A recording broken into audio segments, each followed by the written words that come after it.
एक छोटे से गांव में रामू नाम का गरीब लड़का रहता था। काश मेरी किस्मत भी बदल जाए। वह दिन रात मेहनत करता, लेकिन गरीबी उसका पीछा नहीं छोड़ती थी।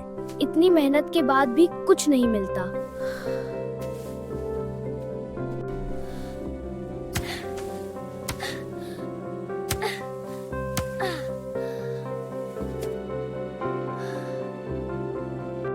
उसकी माँ ने उसे भक्ति का रास्ता दिखाया। माँ दुर्गा पर विश्वास रखो बेटा।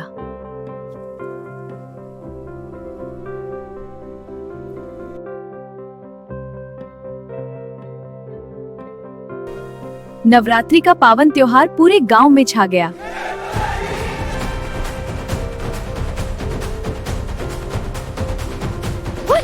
रामू ने सच्चे दिल से माँ दुर्गा की पूजा की। माँ, मेरी मदद करो।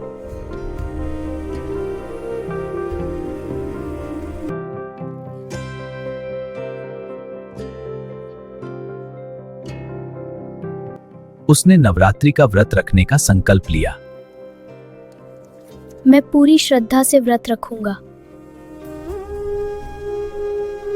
गांव वाले उसका मजाक उड़ाने लगे। भक्ति से कोई अमीर नहीं बनता।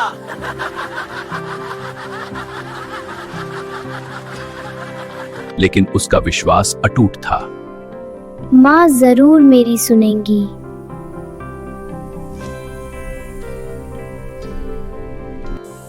एक रात उसे दिव्य सपना आया।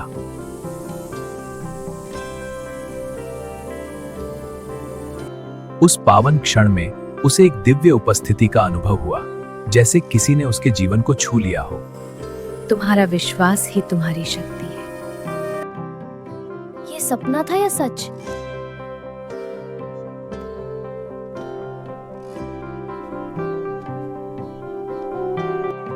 वह सपने के संकेत को समझकर जंगल की ओर गया।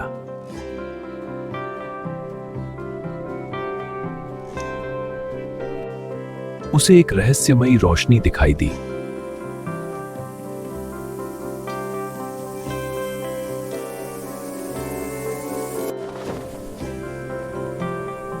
ये तो चमत्कार है।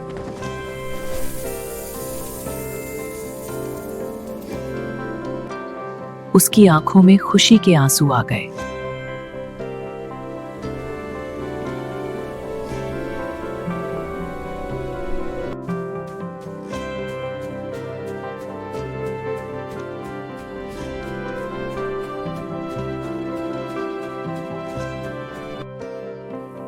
माँ दुर्गा ने हमारी सुन ली।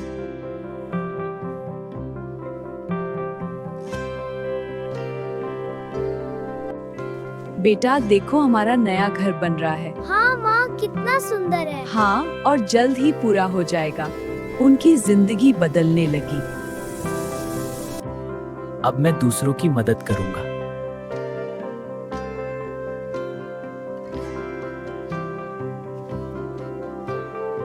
रामू ने माँ दुर्गा की कृपा से मिले धन का सही उपयोग किया। हाँ माँ दुर्गा की कृपा से सब संभव है। तुमने सही किया बेटा। धन्यवाद माँ। अब हम और मंदिर बनाएंगे।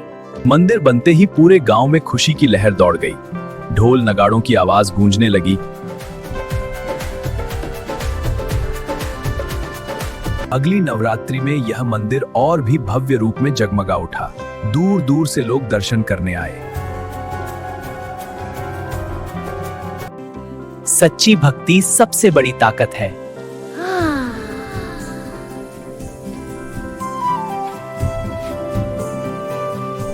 मंदिर में हर दिन श्रद्धालु सच्चे मन से मां दुर्गा की पूजा करने लगे। अब यह स्थान केवल मंदिर नहीं, बल्कि आस्था और शांति का केंद्र बन गया था। धीरे धीरे रामू की कहानी पूरे इलाके में फैलने लगी। माँ दुर्गा की कृपा से मेरा चमत्कार हुआ। हाँ, माँ दुर्गा की महिमा अपरंपार है। हम सब माँ दुर्गा का जयकार करेंगे। इतनी सफलता के बाद भी रामू का स्वभाव नहीं बदला। वह आज भी उतना ही विनम्र और सरल था। ये सब माँ की कृपा है। जैसे मां दुर्गा स्वयं आकाश से अपने भक्त पर आशीर्वाद बरसा रही हों। उस दिव्य क्षण ने सबके दिलों में विश्वास और भी गहरा कर दिया। अब रामू और उसकी मां का जीवन खुशियों से भर गया था। उनके साथ साथ पूरा गांव भी समृद्ध और सुखी हो चुका था। जहां पहले संघर्ष था वहां अब मुस्कान और उम्मीद थी।